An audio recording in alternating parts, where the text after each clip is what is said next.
વડોદરાના વાસના રોડ ઉપર ડીમાર્ટ જંકશન પાસે બ્રિજ બનાવવાની કામગીરીમાં અગાઉ લોકોના વિરોધ બાદ હવે પોસ્ટર વોર શરૂ થતા રાજકીય મોરચે ગરમાવો આવ્યો છે. વડોદરામાં હાલ ભાજપના મોટાભાગના હોદ્દેદારો દ્વારકાના પ્રવાસે છે, ત્યારે શહેરમાં પોસ્ટર વોર શરૂ થતા રાજકીય ગરમાવો આવવા પામ્યો છે. વડોદરાના વાસના રોડ જંકશન પર ડીમાર્ટ સર્કલ પાસે માત્ર 800 મીટરનો ઓવરબ્રિજ બનાવવાનો એકતરફી નિર્ણય પાલિકા દ્વારા સ્થાનિકો પર થોપી દેવામાં આવ્યો છે.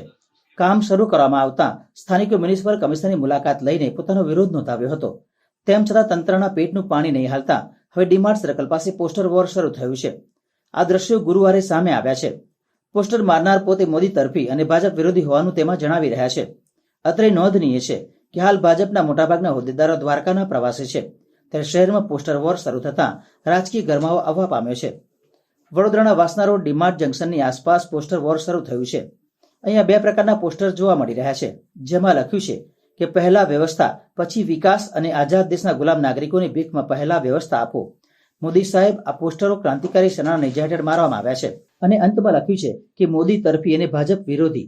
આ અગાઉ પૂર્વ સાંસદ રંજનબેન ભટ્ટને ટિકિટ ફાળવવામાં આવતા પોસ્ટર વોર શરૂ થયું હતું, જેના પરિણામે રંજનબેન દ્વારા ચૂંટણી લડવાની અનિચ્છા દર્શાવવામાં આવી હતી.